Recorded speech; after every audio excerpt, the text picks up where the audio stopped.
The Bible says in Psalm 8, 3 and 4, when I consider the heavens, the work of thy fingers, the moon and the stars which thou hast ordained, what is man that thou art mindful of him, and the son of man that thou visitest him?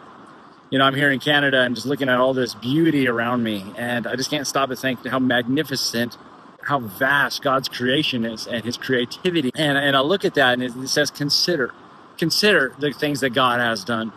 And here, as I consider creation, I think about all those things and God's beauty and God's glory. His fingerprints are everywhere. And then I think about how so often we get so busy in life that we just stop thinking, we stop seeing, we stop the wonder of God at work all around us. You know, creation is really a sermon in of itself, declaring God's glory, God's Godhead, as it says in Romans 1, that nature itself declares these things.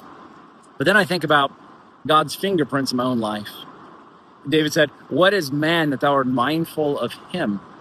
And I think about, as we get so busy with life, we start becoming self-sufficient and we start kind of relying on ourselves. And I'm thinking, the same God that spoke the world into existence, put the stars in the sky and the seasons and holds it all together, by him all things consist. That same God is involved in my life.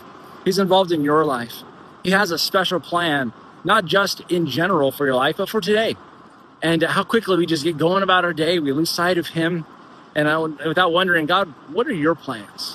What are the things you have for me?